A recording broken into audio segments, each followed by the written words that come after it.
Kaizen issue 40, the ruthless freedom of authenticity. Where did it land for you? Hmm. More true, more dramatic, or both?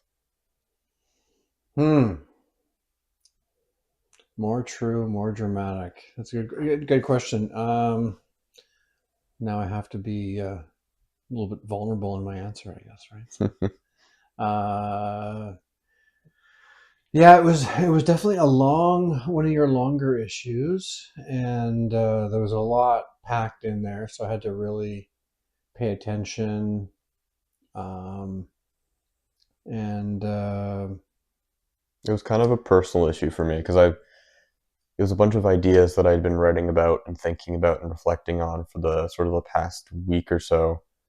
And it, just this time of the year, it's a big turning point in like the start of a new year, and it's a time to look back on the past year, look ahead to the upcoming year.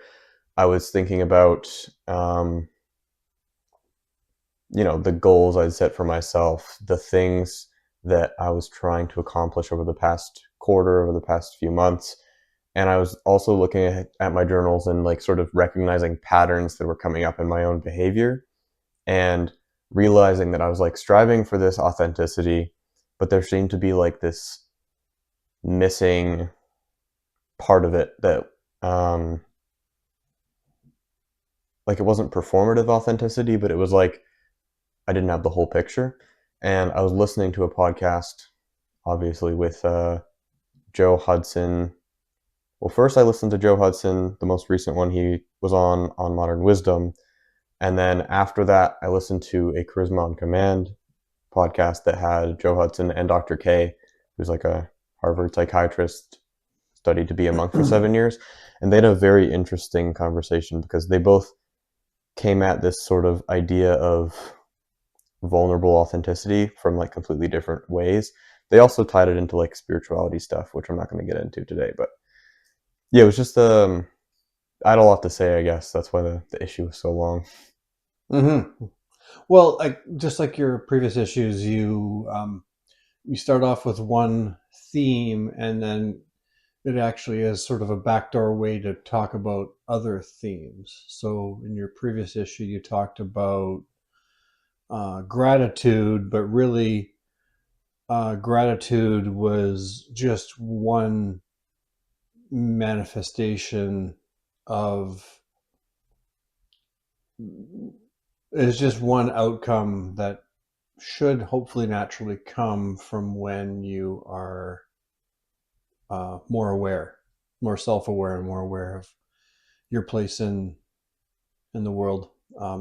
So it was sort of like gratitude was the supposed to be the overarching topic, and then it didn't morph into, but it very much made it clear that gratitude was one aspect of awareness. And so obviously that was a similar kind of approach this time around, where um, the topic was our authenticity, but as you mentioned, one of the prereqs for authenticity, or what kind of goes part and parcel to authenticity, is vulnerability. So um, putting yourself out there, and uh, damn the consequences, basically. All right, so not necessarily damn the consequences, but so yeah, so sorry, I didn't really answer your first question about whether I That's found it fine. to be um, more ringing true for me. Yeah, no, I mean, obviously and I think it does ring true, but I think for a lot of people kind of operate their their software as if their software is, to go back into old computer speak, ROM, like read only memory, and is Yeah. therefore basically unchangeable, and they just accept themselves as they are, as opposed to realizing that changes can be made if changes are required, and or even just to be aware of yourself, or to be aware of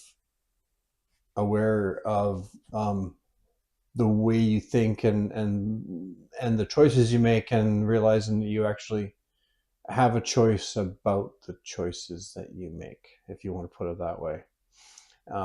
Or you have and a Yeah. lot of people have a uh, they wouldn't necessarily know what authenticity means because they're just kind of running around on autopilot, I guess is what I'm saying. So um Yeah. I've so written about yeah. that before as well. But Mm-hmm. like just how people default to this sort of average state of mind. I mean, by definition, most people are going to be average, but just sort of the human tendency to like label things, put things into boxes, and just identify with those labels like, oh, I'm a left brain thinker, I'm a right brain thinker, I'm an introvert, I'm an extrovert, I'm, whatever the label is. I think people are a lot more malleable than that. And most people don't consider just how malleable they can be and how much they can actually change about the patterns in their own mind and stuff like that. Um, but yeah, authenticity, I think the best way I think of it that I didn't actually word this way, and the issue that I've sort of come to articulate now in a more simply way, in a more simple way, is that authenticity is sort of just uncovering your inner self. I know that seems kind of like esoteric or like hard to grasp, but I think there's a lot of stuff piled on top of who we are inside of our brains, and there's emotions, thoughts, all sorts of things, and of course the core of that's what's piled on top of that is the ego, which tends to get in the way of a lot of things and cause a lot of problems. But I think beneath the ego is this sort of core, if that makes any sense. Now we're getting kind of, Not the id. yeah, getting kind of woo woo now, but I don't know. That's something that pulls at me.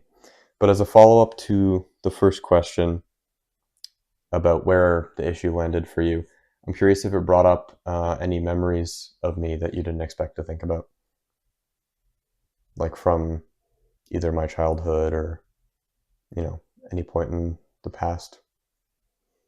Interesting question. Yeah, I mean it it does have a it I think for a lot of people, especially males, I think it's a hard thing to be vulnerable in general, and then to try to um, overlay authenticity on top of that vulnerability is yeah is a challenge, and so and then to try and apply it to your own personal life, and especially to try and apply it to some of the most important relationships in your life. That's it doesn't come natural for a lot of us. I guess I would say, Yeah, but yeah, I've really noticed a change in you over the last um, 3 4 years, I guess I'd say. Yeah, in terms of you discovering kind of more about yourself and about who you want to be, and being comfortable with the idea of saying no to various things. And so definitely I'm seeing you have a more authentic approach to how you're living your life, I would say, for sure. And and yeah, I mean, and I think, I mean, we all want to think that we're being authentic, but I mean, like you kind of you kind of outline a whole bunch of different ways that, I mean, in a roundabout way, like how we're not necessarily being authentic, or how sometimes we just try and go along to get along, or we don't necessarily respect other people's we might hold back, I guess. We might hold back from other people to the not with the intention of not being of being inauthentic, but with it has the effect of being somewhat inauthentic because we're not actually like honoring kind of where they are in life, I guess, or where are their views on things, Yeah, I because think we're the core of it is actually vulnerability, which is in the roundabout way what I was trying to get to, because most of that tendency of not trying to be inauthentic, but sort of having that end up as a byproduct, I think most of that happens through not being vulnerable in the sense of not welcoming the emotions that come to you and not embracing them, because it's so natural to try and numb the negative emotions or avoid the negative emotions because we really don't want to feel them for good reason. They don't feel great when we're sitting in, you know, despair, heartbreak, sadness, grief, anxiety, awkwardness. Like, it's not comfortable sitting in those emotions. But when you do welcome them, they lose a bit of their power over you because you can realize that they aren't you. They're just a signal that your brain is using to tell you about, perceived threats or whatever in the environment. But when you do welcome them in and stop trying to avoid them, that is when you actually create the room for authenticity to grow. And I think a lot of the behaviors when, you're afraid of judgment or you're afraid of rejection or you're afraid of being embarrassed, most of those inauthentic byproducts, I guess you might say, are from an avoidance of emotions or an avoidance of thoughts within you. Yeah, that's kind of what came to mind actually when you asked if I had sort of any thoughts about vulnerability and inauthenticity, if that is I an don't know if actual that's a word. word, but yeah, Um, probably. um, Effects and what came to mind was that two things came to mind. One is that I thought this was more of a treatise on your uh, path and this was supposed to be more of a exploration of your vulnerability and therefore your authenticity. Um, It is in but some part. but yeah, I mean, like what comes to mind is, of course, my most recent relationship. Um, that's what came to mind when you mentioned if there were anything that came about where authenticity could be applied to my life, and therefore that had touched on you as well.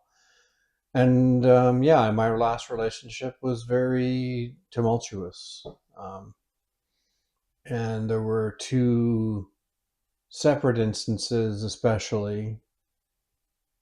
I mean, there were many, but there were two separate instances, especially where um, I chose the easy path, I guess I would say. The easy path at what seemed like the easy path at the time, which was to try to make the pain of the relationship um, dying what should have been a natural death. Um, and I'm talking about. I'm sure you know both of the instances Yeah. when this should have occurred, but yeah, in both times, I sort of chose the easy path because when a relationship ends, it's like a death in the family, and so therefore, you're over, you have feelings of grief and Yeah. pain, and rather than just just living with and owning and confronting those feelings, I which is the way to sort of um, heal and move on, heal and Anyways, I chose to sort of go back into the relationship because that would um, just basically be a way to make the negative feelings just sort of Stay at bay a bit. go away. Yeah, stay at bay, or get shoved to the back, or get Under the rug. under the rug. Swept under the rug is a great way to put it. Yeah. Um, but they never went away, so Yeah. I always knew they were there. It's just it made coping with things in that moment easy, in that moment, and from that point on easier, rather than actually um, truly doing what should have been done. And so that's obviously not living a terribly authentic life, as far as where I should have been. And then, but the reason why I thought of this was because it related back to you and to your sister, is because, both of these times, well, especially one time, had a very direct impact on the two of you. Um, and so by choosing her, I was in effect, um, uh, to some extent, anyways, not choosing you guys. And so at least I'm sure that's how it felt on your end. And so yeah, that was definitely an area where uh, owning my vulnerability and being more authentic would have been the right choice. But it was just easier to carry on with the status quo and make the pain of my relationship dying go away in a very temporary sense. Yeah.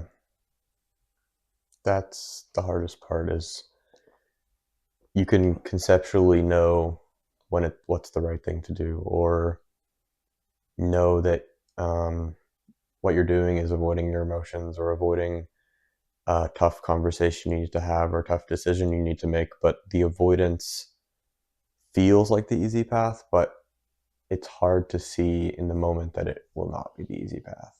No, I didn't. And I definitely didn't see that at the time, and I didn't see that yeah, either of those times. It's only in the benefit of hindsight, and only with the fact that um, when we did finally have our breakup 7 months ago, 8 months ago almost, but um, and then some distance, then that gives you the clarity to actually realize that I wasn't actually, yeah, that that I wasn't intending to, but that I actually made a choice that was not congruent with how I wanted the rest of my life to be, especially with the relationships that I valued the most. So yeah, yeah. The hardest part of welcoming your emotions is definitely welcoming the negative emotions, but it's sort of like, as I talked about in the issue, emotions are felt on a spectrum, and when you numb the negative emotions, it numbs your capacity for feeling your positive emotions. Like, it's you can't basically, you can't have the good without the bad in some sense. And in order to feel the full extent of what your emotions have to offer, you have to be willing to dip down to the lowest lows in order to get to the highest highs, and that is a really tough pill to swallow. But I appreciate you opening up about that. So where do you push back on the idea? I was talking about other people's judgments and how they're mostly meaningless projections. Obviously, this is talking primarily about like strangers, passerbys, people you sort of know but aren't like close friends, close family members. mm-hmm. But where do you push back on that idea that judgments are meaningless? Well, I mean, sometimes actually the judgments are spot on, and you just have to have the courage to accept the fact that you screwed up and that they're right, basically. So, Yeah. what I found, when I read that passage in the most recent issue, one thing I found was like the to really try to find that fine. I think the difficulty would come in trying to find that fine line between, as you say, indifference and apathy, because I mean, you want to have a sort of healthy indifference. I mean, in the sense that you want to almost, it sounds like what you're trying to say is you want to almost respect the negative feedback if it's negative, but respect the perspective that's being Offered. Yeah. expressed to you, offered to you, but not necessarily take it too seriously, in the sense you don't want to internalize it and develop a complex over it, um, versus being sort of a sociopath that literally has no emotions and has zero care about people's about other people's emotions, right? Or about how they feel about you. I was trying to figure out how. Yeah. I think a lot of people would struggle to find The the balance. balance and the fine line, and make sure that they're on the right side of that line, I guess. Yeah, I think Around. the best way I summed it up was at the end of that passage where I said, it's holding two contradictory statements in your mind at once. And one of them is, I don't care what other people think about me. And the other one is, I do care about other people. And it's sort of separating the thoughts, emotions, and judgments from the person. Like, you can still love somebody or care for somebody or even just be respectable and friendly to them as a person if you don't know them that well, and still have no attachment to their opinions or their thoughts, especially when they're about you. Mm-hmm. Like, if someone gives me negative criticism, it's obviously difficult at times, but the first thing I try and do is separate the criticism from the person and think, this person's probably coming from a good place. They've come from whatever experience they've had, but I can have respect for this person and not hate them, even though maybe they're saying something horrible on one of my videos or something, and separate their criticism and just completely disregard their criticism while still not directly attaching hatred or that same indifference to the actual person. And that's definitely a tricky balance. And I know that's what you're getting at, is the difference between this indifference and apathy, but I think that is the fine line, is separating the thoughts from the person, in others and yourself. Yeah, and in many ways, some of these things are all sort of, in some ways they're new. I mean, in some ways they're not so new, but in some ways things are all very new. Like, I literally only got on social media 4 years ago, and that was only because Russia invaded Ukraine, and I really wanted to find a way to be more informed, and b, connect with people that had the same cares that I did. But other than that, I mean, for most of my life, I had not had exposure to social media, and therefore a big chunk of our online, and that was very much by design. I didn't really give a I guess I already took Indifference your advice. indifference to heart many years ago, not giving a shit what people think about me, um, to the point where I didn't even put myself out there to allow them to express their opinion about me. But I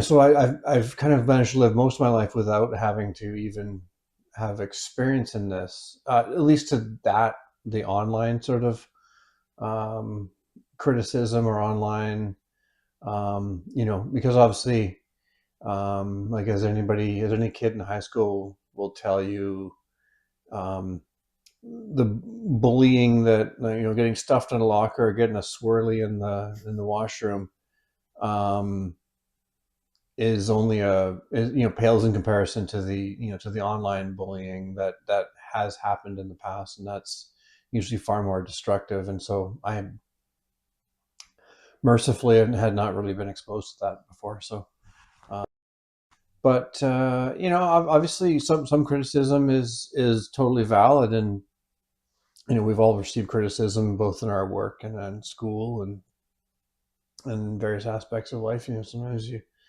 just screw up. We're all human, right? So,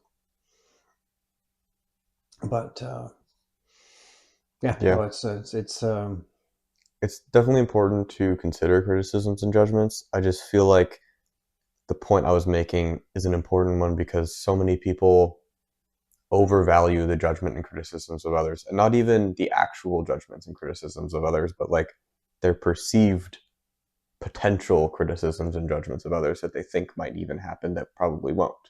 Like that's um it's like the same as how there's this balance between pushing yourself to do more in your life through self-improvement and being okay with where you're at now.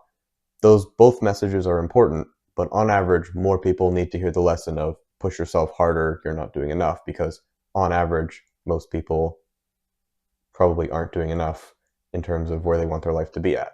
mhm. And it's the same idea as that, like, criticisms and judgments can be important. Um, Usually from the people closest to you in your life is when they're the most important, because those people know more of you and aren't projecting as much of an idea of who they think you are onto you. But the balance should sort of tip one way, because most people overemphasize sort of the weight of judgments and they let it control a lot of their life.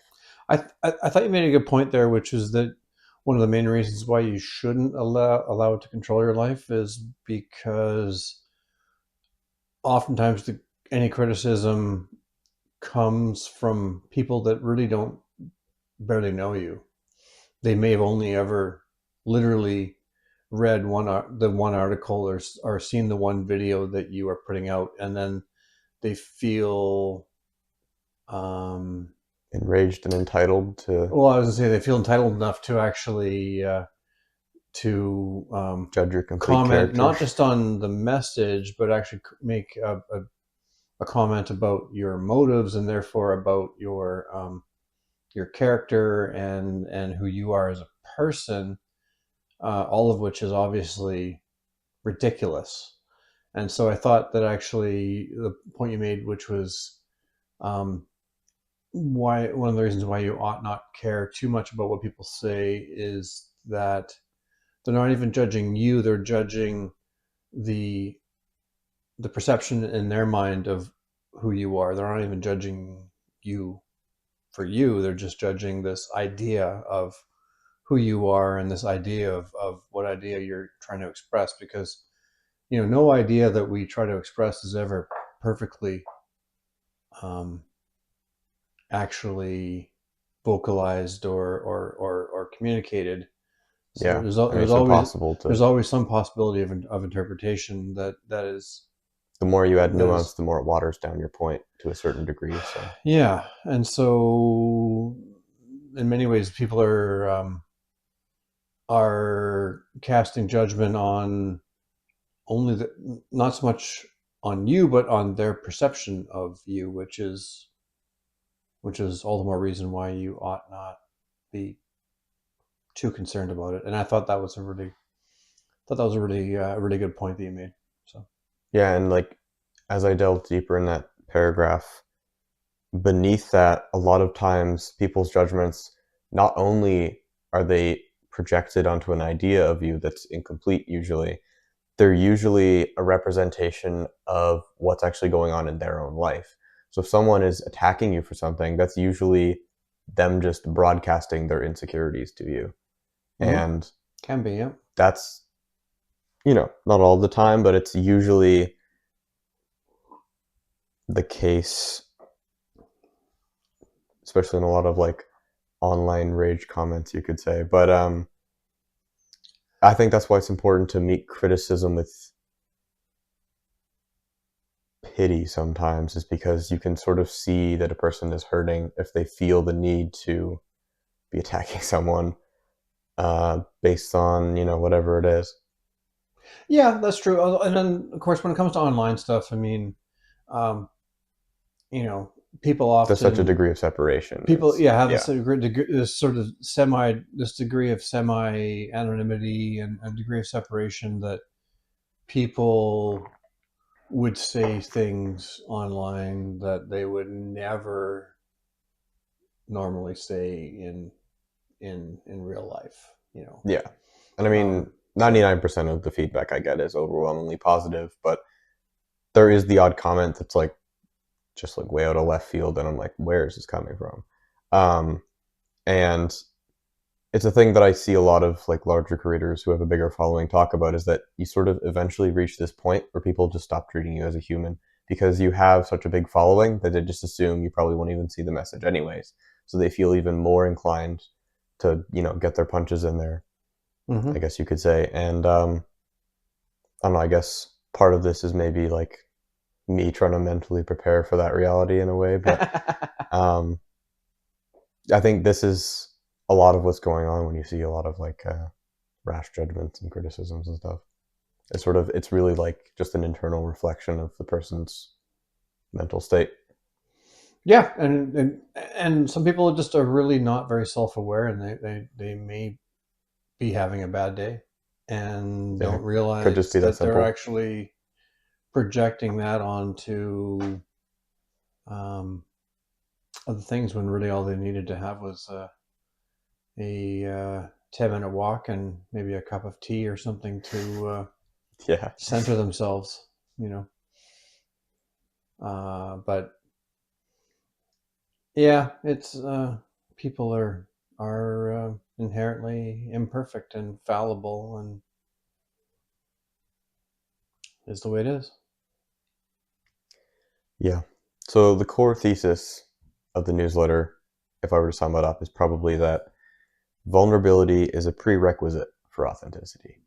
Now, does that feel incomplete to you in any way, or is there a version of authenticity that you think can exist without vulnerability? That's a good question, actually. Yeah, because you touched on vulnerability in a number of and how it related to a number of different sort of core topics there, especially regarding authenticity and you know, and therefore how indifference would be expressed, um, not as a prereq for authenticity or vulnerability, but how, like, there's a handful of related topics there, but yeah, I think it's a good question. Can you be authentic without being vulnerable? Um,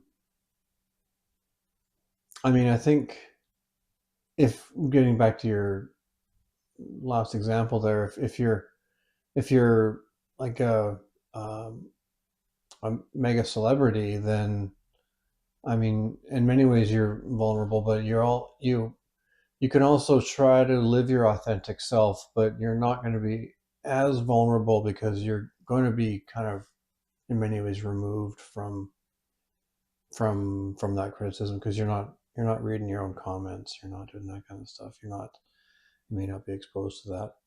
But no, I just, like, I think with your last episode where awareness was um,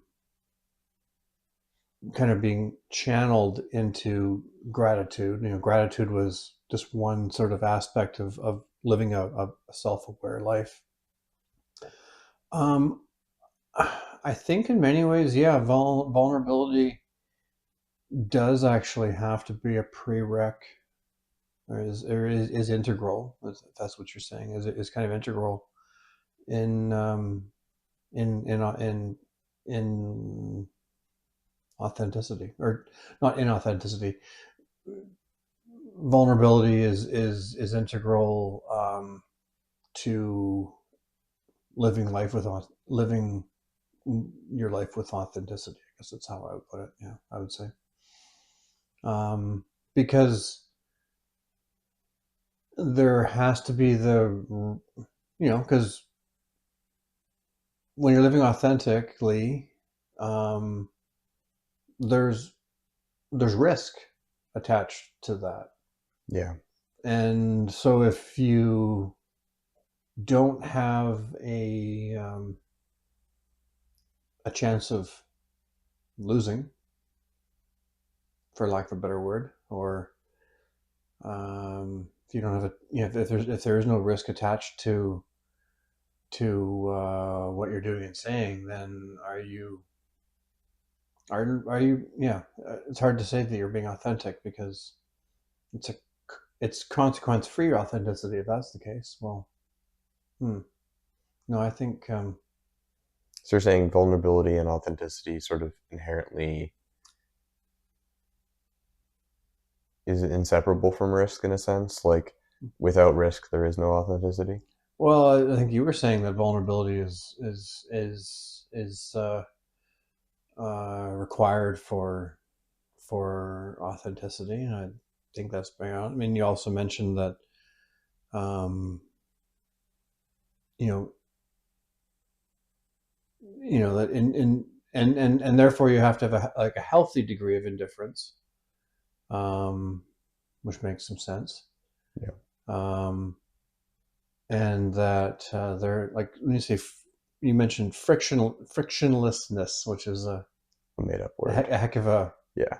heck of a word, but There just isn't a word for it, so I had to the make it up. yeah, I did notice that when I um, ran it through my Spell check be damned. exactly, but it's an interesting concept though that a life without friction, basically, that's or at least Less friction. an aspect of life without friction.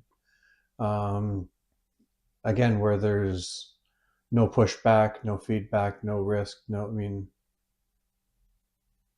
I guess you can get it right It's by chance, the but frictionless I was talking about wasn't just like living everything without friction. It was more about internally being frictionless, like trying to remove this inner tension that a lot of mm-hmm, people have in their own minds. And I think that most of that inner tension, as Joe Hudson says, which is where I got most of these ideas from, is from avoiding emotions, avoiding thoughts, and not welcoming all of your emotions or not being fully vulnerable. Because the mm-hmm. vulnerability isn't just sharing with people, Yeah, it's welcoming all the parts of yourself sort of internally yeah. It doesn't have to be in and the air. being willing to be seen by other people. Mm-hmm, It's sort of like having the strength to risk being criticized, to risk being embarrassed. And that when you try to fully embrace that and fully welcome that full breadth of experience, that's the sort of frictionlessness I was talking about, was trying to relieve this inner tension that's sort of not baked in, but just so deeply ingrained in most people's daily life. yeah, because most people don't want to confront their inner demons, for lack of a better word, or things that Negative patterns bring or on negative emotions, bring on negative patterns. Yeah, exactly. yeah. So, but yeah, no, but back to your original question, no, I do think vulner to truly be authentic, I think vulnerability is a part of it. Yeah. Yeah. And one of the sort of consequences of this vulnerability, like, you were talking about risks and how vulnerability sort of inherently has some amount of risk in it. And as I was saying, it's the strength to be seen by others, risk criticism. One issue I talked about that will arise is that being fully yourself can reveal the people and who the people in your life and who's actually there for you. Like some people you think are your friends, and when you embrace a sense of full authenticity or full vulnerability, they sort of drift away, for lack of a better word. Or some people will just, you'll be the villain in their story, and no matter what you try to do or what you try and say or how you try and reconcile with them, they'll just see you as, you know, the worst incarnation of what you're trying to be, I guess. I don't know. It's the best way to put it. But is there a part of that you don't buy, or do you think that's No, a real I don't know. I consequence think of authenticity? I think you're bang on. Yeah, I mean, and often yeah, your obviously your friends, your true friends are revealed during times of adversity, but it doesn't have to be an external adversity. Your true friends are revealed when you kind of tell, are open to being vulnerable, to letting them see your real self, I guess, for lack of a better word. So no, so I think you're on something there. Yeah, I'm curious, where have you seen examples of times that you've been authentic and people have villainized you, or um, you've tried to, or maybe a time where you made a decision that you knew was aligned with your authentic self, or something that was vulnerable, and it ended up pushing someone away, or uh, causing a drift between you and someone else? Hmm. See, that's the problem with your writings, is that they try to force me to be thinking about internal things for myself rather than I tend to think about external things like the economy and stock markets and world affairs and politics and Yeah, all these things that don't necessarily. I mean, yeah, they impact all of us, but they're not my own. They're not tied up in your personal tied up in my experience, or personal experience, yeah, exactly. So that's why, so when you ask me things like that, it's like, I'll have to think about how was there yeah, was there a time when I've maybe pushed people away for being my authentic self. Um, if you it's want, I can start it's and you hard to can. know because I mean, in many ways, um, you know, you have to kind of think a bit about people that have left your life, I guess, because of either disagreements, or maybe not even disagreements, but just because they came to realize that you're not on the same page. And so but the problem then becomes like, well, they often then become out of sight, out of mind. So I'll have to think about folks that maybe They can. were You that can. were pushed away because I was being revealing my true self, and then we drifted apart as a result. And You're fine with it. I don't know if yeah. So and the problem is I'm fine with that having happened, Yeah, and I'm not sure if there are, so now I'm trying to think if there are people that's happened with in the past, and I'm sure it has happened, but I will I'll have to give that some more thought. yeah. I So you think would say? a part of it that can drive this sort of drift due to authenticity is that, as I was saying before, people have ideas of who you are. This depends on how close you are with people, but they have ideas of who you are. They have not a box that they put you in, but they sort of have this, this version of you that's in their mind based on the experiences that they've had with you. Mm-hmm. And if you share more of yourself and are more vulnerable, then sometimes you can reveal a scope of who you are that does not align with their idea of who you are. And that discordance, I guess, can drive the conflict or the tension between you, or the caused the drift Mm-hmm. to happen. Absolutely. Yeah, you're right. Yeah, Has that, have you noticed that happen in your life? I would say, I mean, it wasn't directly tied to authenticity, but obviously the most maybe relevant example of people drifting was after I graduated high school. Tons of people go to different colleges and universities, people move across the country, people go all over the place. And a lot of the people that you think were your closest friends, or you think were, uh, you were somewhat close with, maybe not full on friends, but, acquaintances, Mm-hmm. friendly with, or whatever. A lot of people you just never hear from again. You just don't see them.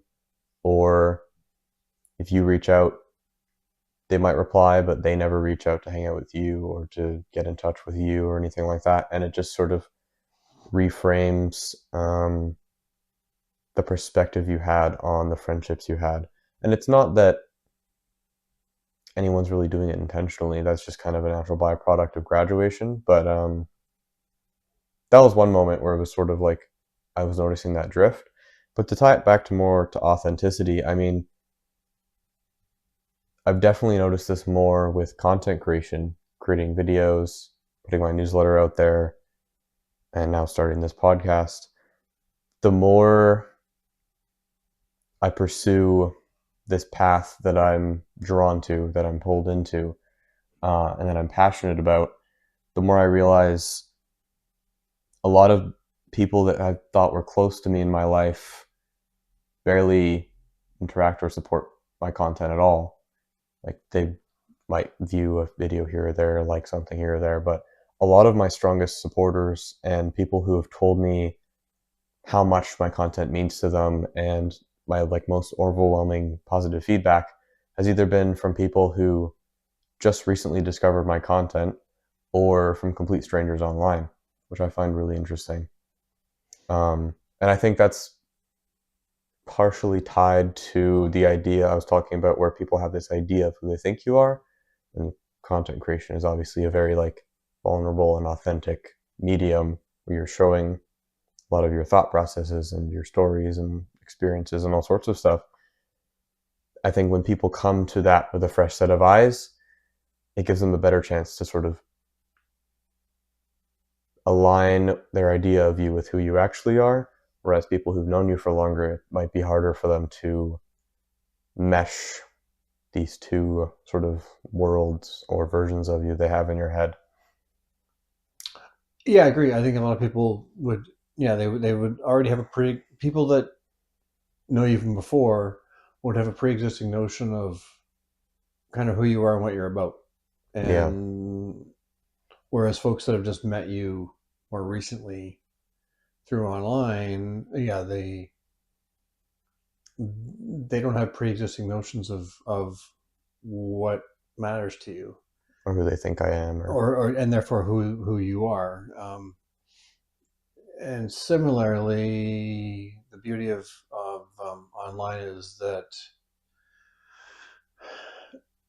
you can, if somebody's really into Fabergé eggs that ex- existed, and about the history of Fabergé eggs from the 1600s, if they even go back that that far. I long don't know. far. I have no idea. I'm just making up stuff on the fly here. But if somebody has a very Niche or esoteric, nichey type, not nichey, but a very niche type interest, one can find it online, and therefore somebody, what you say can really resonate for somebody that doesn't even know you. Whereas just because somebody knows you from before, that doesn't necessarily mean that they're going to be aligned with your with this direction you've taken in your life now, for sure. So yeah, as hard as that is to kind of, you know, it's hard to sit with. contemplate. Yeah, exactly. I also feel like there's a lot of this I don't know if bystander is the right word, but there's this sort of like sideline effect I feel like a lot of people have that I've known from the past. Like when I run into them, they will mention my content to me and they'll, ask a little bit about it or whatever. But there's sort of this sense I get that they're sort of like, the part they're not saying is, we'll see. I'm gonna watch and see if you make it, or see if you stick with it, or see what happens. Because I think a lot of people think content is a lottery machine that you just put a bunch of tickets in and hope one goes viral, and it's like waiting in line for the auditions at American Idol and hoping you like make it onto the big stage. I think that's not how content works at all. From everything that I've seen, from creators that I've looked back at their older videos and watched their growth trajectory from, posting once a week to every day, posting twice or three times a day or whatever, watching their authenticity on camera and articulation build up, watching their content strategy evolve, and also just a lot of the most, not authentic is the wrong word, honest and integrous content creators I know that actually talk about like the side of content creation and like how much money they actually make, how long it actually took them to get to where they are, all that sort of stuff. They all say the same thing, which is that content is a skill and that it just takes time and practice to get better at it, which I feel like is kind of just how everything in life pretty much works. Mm-hmm. People have this idea of talent as like it's just a gift that some people have. You either have it or you don't have it. And it used to bug me a lot when people would tell me that I was talented for drumming, when I would play gigs somewhere or play in jazz band at a concert. And, they mean it as a compliment when they say, "Oh, you're so talented, you have a gift." But what they're saying is that, not directly, but sort of Yeah, in a way, they're not saying that you you didn't didn't work have to put hard. the work into Yeah, it to like make it they have happen. no idea how many hours I put into practice and lessons and all of that. And I don't think they mean it that way, but that's just sort of an underlying assumption a lot of people have about the way the world works. I think it's just, you know, talent is just Maybe, this sort of or maybe they actually do mean it predisposed as quality. a compliment to say that you make it look effortless, even though I know that it takes a lot of effort to drum as well as you do. So they could mean it one of both That's ways. possible, but I don't think I've ever heard someone Say it quite like that. say it like that, or say it in a way, or even say directly, "Wow, I can tell you've practiced a lot," or "I can tell you've worked hard." Never got that. Hmm. But anyways, we kind of got off on a tangent here about talent and skill and content and all of that. Well, yeah, I mean, But obviously, tying it, sometimes with content, I mean, to be successful, I mean, sometimes uh, there is a bit of luck attached to it, as with everything in life. There's sometimes it's just that you're at the right time, in the right place, and there is a bit of, and you may have just found the right message at the right time that was resonant. That's definitely possible, but I think with most things, just like with your drumming, that big aspect of your probability of success is about discipline and sticking with it and repetition. And so, yeah, when people say, when you mention that people will be like, oh, okay, well, we'll see how you do, and they're thinking about their own selves, which is that every January they say, okay, I'm gonna drink less, I'm going to go to the gym more, I'm going to eat less yeah, bacon cheeseburgers, and I'm going to, be more cognizant of my fallibilities in life, or whatever their New Year's resolution might be, and that lasts until February. So I think that if that. if they have if they're approaching you and your passion here in that regard is because back to what you said earlier, it's a bit of a reflection of themselves and projection onto you about, assuming that you're probably the same as them in terms of the Yeah, I mean, I think terms of that's part of it. It wasn't actually like something people have told me. It's just sort of this vibe that I got, that something that I feel like they probably think they aren't saying, but I could totally be wrong. well, also it's just and some people it's just uh it's not familiar. I mean, Yeah, that too. in many ways we've created a new vocation in terms of podcasters and content creators um, and folks that People in the idea are market. exactly, yeah. I mean, this is all relatively new. I mean, it's not so new for me. I've been listening to TED Talks and podcasts for years, but for a lot of people, the notion of it is kind of Yeah, man, they've only unique. really gained popularity in the last 10 years and only really became mainstream in like the last 5 or so years, I would say, in terms of like podcasts being a thing that a majority of people listen to or um, even sort of know about, really. Hmm. So yeah, so I think in some ways people are uh, we need to give them a little more grace in the sense that it just might be unfamiliar to them in terms of uh, what what people are doing with their time, why they're doing it, and yeah, they're just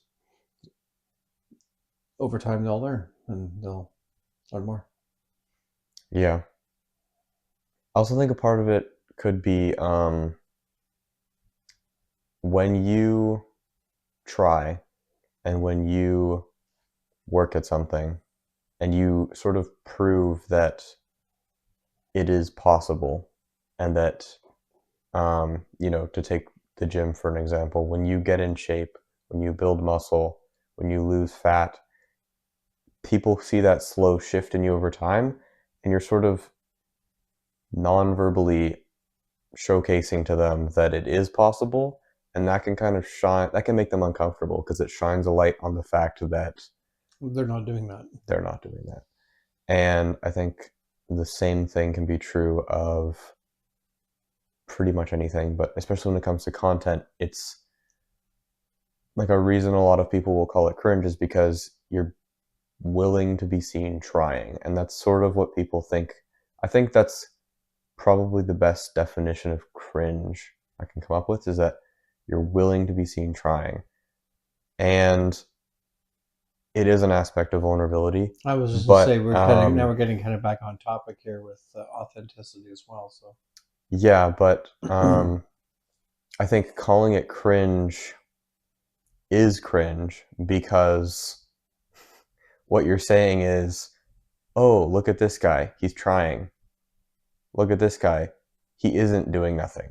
Like, the alternative, like, what's the alternative to that? Just not doing anything, wasting your potential? Like, I don't, that's why um, I don't really have, like, if some, I mean, I don't have comments where people call me cringe, but if someone called me cringe, I would just be like, yep, so what? Like, I literally don't care, because if someone called me cringe, like, I'd rather be called cringe and be trying than be called nothing and be doing nothing.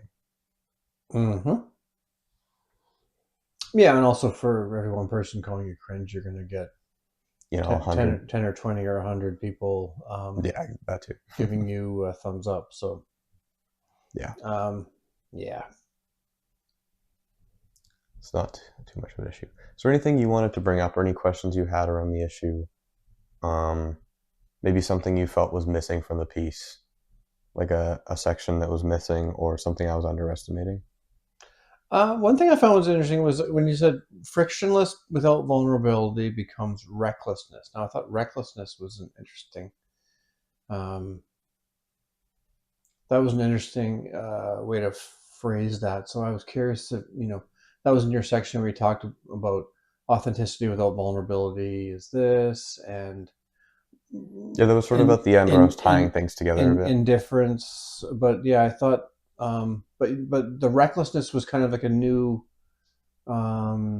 a new sort of topic that you introduced, sort of in sort of like in the wrap up stage there. I thought so that was kind of interesting. So what Yeah, a little bit. could you express? Could you give us a little more information, Dig into it a bit more. a little more detail on how recklessness might be the result uh, of that?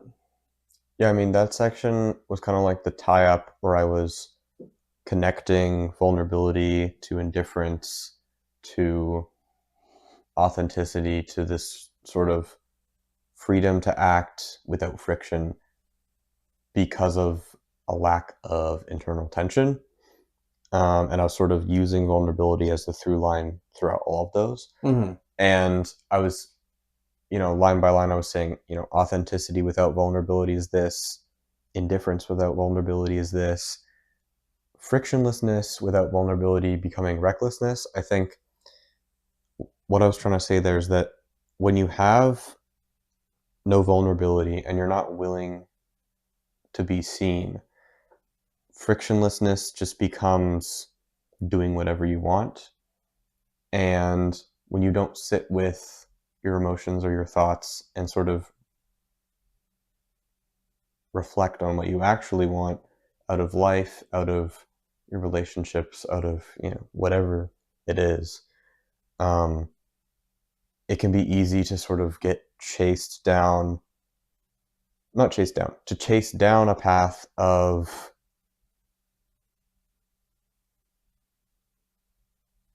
hedonism, I guess might be a word to say it, or just impulsiveness. Like, Mm-hmm. because without the vulnerability, frictionlessness isn't actually really agency. You're just kind of following whims. That's kind of what I was getting at. It's your id. You're just Perhaps, yeah. whatever your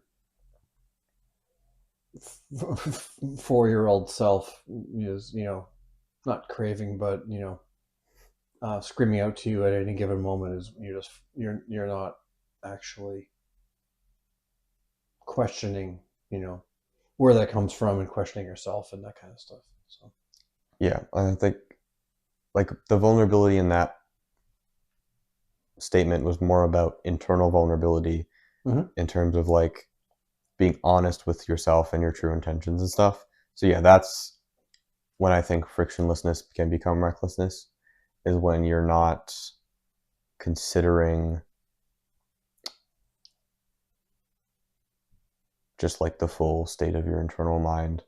When you're like, say you're trying to act frictionless and you're like, oh yeah, don't care about judgments, don't care about people's criticisms, but you're not sitting with um, the emotions that you're avoiding, or you're not sitting with the silence that you're refusing to sit in. And when you don't do that, which I think are part of vulnerability, that's when the frictionlessness becomes recklessness. Mm-hmm. That's what I was trying to say. I guess, yeah, I guess the when you asked me if there's anything that was missing, I wouldn't say it was missing per se, but I was wondering, one thing that came to mind as I was reading it was like, is this question I had was, and that wasn't really it was hinted at on the edges, was, is adversity almost a requirement of authenticity? I mean, just like how earlier I said, is, without risk, then obviously without risk you're not vulnerable, and if you know without vulnerability, it's hard to be truly authentic. But do you actually, is it actually even a step further? Do you require some level of adversity in order to be your authentic self, I guess? Or is that I where would say, you're kind of getting at that a little bit with in a the way, frictionlessness, I guess? I would say in a way, yes, but not in the terms of like you need to seek out the adversity. I think adversity is just inherent in life, and emergent from that is going to be negative emotions, things that you want to avoid, difficult conversations, difficult decisions.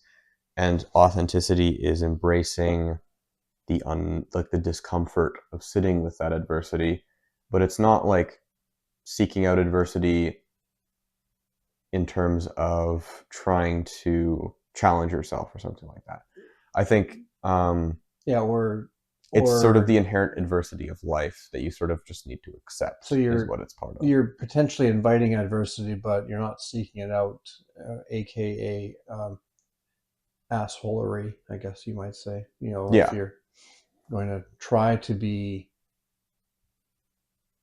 um, yeah, try to induce friction and adversity. Yeah, I mean, you know, yeah, eventually, people, those are difficult people to take, but like the one idea that we haven't touched on yet that ties into this from the issue is, I think it was the second to last section maybe, where I was talking about opening your heart. And that's sort of a piece of vulnerability, is just welcoming, I've said this many times by now, but welcoming your emotions. But that's what it is opening your heart. And of course, inherent is in that is risk. But the only way to ensure that the emotions you're avoiding get worse is to close your heart. And it's really difficult. It's easy to say and simple to grasp in concept, but opening your heart is um, what gets at this idea that we're talking about of facing the adversity in your life and welcoming it, and not trying to run away from it, but also not, you know, letting it control you. Um, but yeah, fair enough. Fair enough. but yeah, I think it's just I think this topic is just really important because I see a lot of people just sort of misunderstanding vulnerability in some senses, but also like misunderstanding what emotional awareness is, and what, like, there's tons of stoicism's getting more and more popular, and stoicism ties into this a lot, but people so commonly misunderstand stoicism as suppression. They think of it as just, oh, you're this stoic rock that doesn't feel anything. Stiff upper lip. But that's not what the Stoics were talking about. Like, when you actually read what they're saying you're unaffected by your emotions. They're not saying you just don't feel them at all. And I think what they were, I mean, it's hard to say thousands of years ago. I'm pretty sure what they were getting at is this idea of like integration. You're not controlling your emotions, you're not letting them control you, but you're just sort of noticing them as what they are, which is just like a signal in your brain. It's Mm-hmm. not, it's not an outcome. It's not a verdict on anything. It's just, emotions come and go, and it's easier to let them flow in and out of you than it is to fight them. It's kind of like avoiding your emotions is like trying to swim upstream. It's probably a good way to put it. Mm-hmm. No,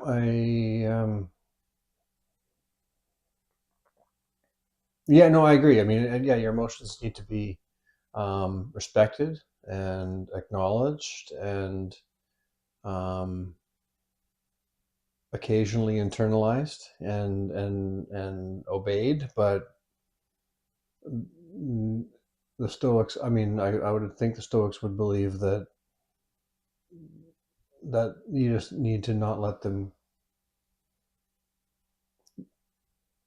control your life, but just understand them. And yeah, no, Yeah, I think I maybe agree. a good way to think about it is like you and your emotions, like people attach their identity to their emotions somehow. Like a lot of the times. They'll think like that's why I think the idea of indifference, not apathy, is really difficult to grasp because when you say I don't care about what you think, the first thing people think of is you hear the don't care and it feels like a personal attack. Mm-hmm.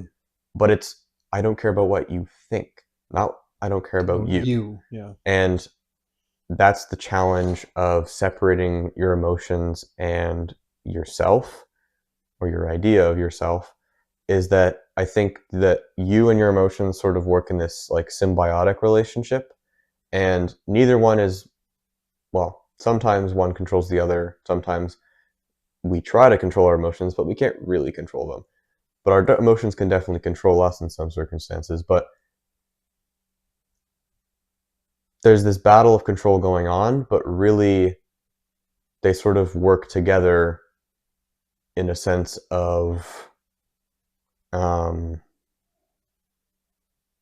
this idea of welcoming and integration that I've been talking about. Um, like there's going with the flow of your emotions is just it's difficult, but it's more rewarding, and it reveals more of the freedom of what your authenticity brings you. And Mm-hmm. I feel like that's the core of what I was trying to get at with the ruthless freedom of authenticity is that it is ruthless. It is incredibly difficult to be vulnerable, to be living with an open heart, to welcome your negative emotions, to sit in that discomfort. And it demands a level of sacrifice. Um, but it's also incredibly freeing. So, do you have a an idea for this week's article? Have you started I down this path do, already? yeah, I do have some ideas. It's going to be sort of an expansion on this. It's actually going to be quite a personal and vulnerable issue, but just in a different way, which will be interesting. Um, yeah, it'll be about a shift that's kind of happened in my life recently that I've um, haven't neglected, but I've just it's been not even on the back burner, but just like maybe off the stove for most of my life. I kind of thought that you might be carrying on with something related to this week's article because this week was quite long, and so therefore clearly you had a lot to kind of think on with this one, and so therefore, yeah, I kind of suspected you might basically do almost a part two on some related issues. So I look forward to reading your next issue. Yeah, I wouldn't call it a part two, No, not part but two, I but I would meant like say it. I get what you're saying, but I would say just to give you more of an idea of what I'm going to be talking about, I would say it's taking this idea and delving a step deeper, I would say. But thank you for the conversation. I really enjoyed it. And I As did hope I. everyone watching got something out of it as well. We can only hope.